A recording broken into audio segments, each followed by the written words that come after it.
Hey guys, in today's Conundrum we will cover the case of Zdzislaw Marchwicki, a figure notorious in Polish criminal history, alleged to be a serial killer. He was accused of a gruesome spree involving the murders of 14 women and attacks on 7 others across the country, spanning from 1964 to 1970. This horrifying crime spree led to Marchwicki's execution in 1977. However, the case surrounding Marchwicki's guilt has been the subject of significant debate and controversy over the years. Many have raised questions about the evidence and the circumstances of the trial, casting doubt on whether he was truly responsible for the heinous crimes attributed to him. This ongoing uncertainty has fueled ongoing discussions and investigations into the true extent of his involvement in these chilling events. Zdzisław Marchwicki, born on October 18, 1927 in Dąbrowa Górnicza, came from a troubled family background. His father, who had been married 5 times and had 4 children from those marriages, provided a tumultuous upbringing. Interestingly, all of Zdzisław's siblings, comprising 3 brothers and a sister, would later become involved in his criminal activities. Due to his disinterest in education and average intelligence, Marchwicki struggled to complete his schooling.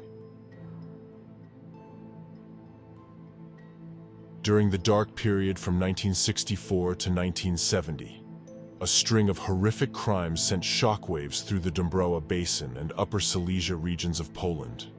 These gruesome events, which occurred with only brief interruptions, claimed the lives of 14 women out of the 19 who were attacked. The assailant, known as the Vampire, had a chilling modus operandi. He would select his victims, stalk them, and then strike, typically targeting the back of their heads with a blunt object before continuing the assault until they succumbed to their injuries. In some disturbing cases, the perpetrator sexually abused the lifeless bodies, leaving behind a trail of terror. Notably, while he exhibited these heinous tendencies, he never sexually assaulted his victims, as no trace of his sperm was discovered in their bodies. Some victims were even left with their genitalia exposed, with one victim suffering the gruesome mutilation of her pubic mound. This reign of terror began with the discovery of the lifeless body of 15-year-old Anna Majcek in Katowice's Dąbrówka Mała district on November 7, 1964. The autopsy revealed that she had been brutally killed with a heavy object, and the attacker had continued to inflict harm post-mortem.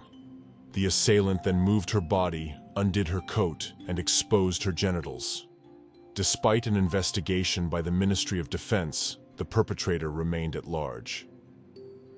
In the months that followed, a series of attacks on women took place, including the murder of Ewa Pakan in Czeladź on January 20, 1965, the killing of Lidia Nowaka in Będzyn on March 17, and a non-fatal attack on Irina Szymanska in the same city on May 14. These crimes shared striking similarities, leading authorities to recognize a serial pattern. Given that the killer operated in the vicinity of the Dąbrowa Basin, which is also known as the Zagłębie Dąbrowskie, he earned the ominous nickname the Zagłębie Vampire. As these heinous acts continued, law enforcement faced a unique challenge. The vampire's ruthlessness and brutality were unlike anything they had encountered before. To address the escalating fear and insecurity in the local populace, police deployed various strategies, including sending policewomen as decoys to catch the elusive killer. However, these efforts proved unsuccessful in capturing him. In 1965 alone, 11 attacks were attributed to the Zagłębie Vampire, further complicating the investigation. The turning point occurred when Jolanta Gierek, the niece of Edward Gierek, the first secretary of the Polish People's Republic, was found dead in the Przemysł River in Będzyn on November 12. The political connection intensified the urgency to capture the criminal, and the vampire became public enemy number 1. As the investigation progressed, some of the murders were examined from different angles. Maria Gomułka's killing in July raised suspicions of anti-communist motives due to her surname's similarity to politician Władysław Gomułka, coupled with the date of her murder coinciding with a significant historical event.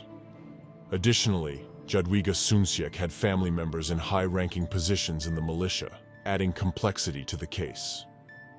In 1968, authorities sought the public's assistance, offering a substantial reward for information leading to the vampire's capture. This appeal resulted in numerous false tips and accusations against neighbors and family members, diverting police resources. Ultimately, a novel investigative approach was adopted, involving a meticulous comparison of 483 supposed characteristics of the vampire with thousands of male residents in the Dąbrowa Basin.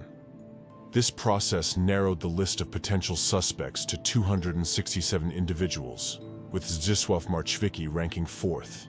While the top 3 suspects were later ruled out, Marchwicki remained under scrutiny, although direct evidence of his guilt was lacking. I would like to apologize in advance because I know that I won't be really good at pronunciation from time to time. Will try my best. Then, on March 4th, 1970, a shocking crime occurred. Jadwiga Kucianka, a 46-year-old renowned philologist, was brutally murdered. This crime was attributed to the vampire, but it was discovered that he had not acted alone. Piotr Olszowy, a mentally ill craftsman from Sosnowiec, confessed to being the vampire during an interrogation but was subsequently released due to a lack of evidence. Tragically, Olszowy killed his own family and committed suicide by setting his house on fire, preventing the authorities from obtaining fingerprints to compare with those left at the crime scenes. Just days before these developments, an anonymous letter had ominously declared, "This was the last murder. There will be no more, and you will never catch me." The hunt for the elusive Zaglebie vampire continued, shrouded in mystery and fear. In November 1971, a pivotal turn of events in the case occurred when Maria Marchwicki, the wife of Zdzisław Marchwicki, came forward with serious accusations. In a letter addressed to the police, she accused her husband of both abusing her and their children. And shockingly, she implicated him as the elusive vampire responsible for the string of gruesome crimes. These allegations led to a significant development in the investigation. On January 6, 1972, authorities acted swiftly, arresting Zdzisław Marchwicki in Dąbrowa Górnicza. News of the arrest was made public 3 days later, with Brigadier General Jerzy Gruba personally overseeing the operation. Accounts of Marchwicki's response upon his arrest vary. Technician Wiesław Tomaszek claimed that Marchwicki asked if they had deployed 2 Volgas just for him, humorously comparing the operation to the vampire's capture. However, official court records document Marchwicki as saying, "Well, now finally, the vampire has been caught." Following his arrest, the investigative team found itself divided. Some, led by Brigadier General Gruba, were convinced of Marchwicki's guilt, while others, including Colonels Zygmunt Kalisz and Stefan Tokarz, Lieutenant Zbigniew Gontars, and Prosecutor Leszek Polanski, harbored strong doubts. Marchwicki himself vehemently denied any involvement in the crimes but exhibited unusual behavior during interrogations. He spoke of undisclosed murders, contested the truth of the statements, and even attempted to swallow the protocol at one point. Concurrently, authorities also apprehended Marchwicki's brothers, Henryk and Jan, suspected of involvement in the murder of Jadwiga Kucianka. Henryk was arrested on May 21, 1972, followed by Jan's arrest 3 days later.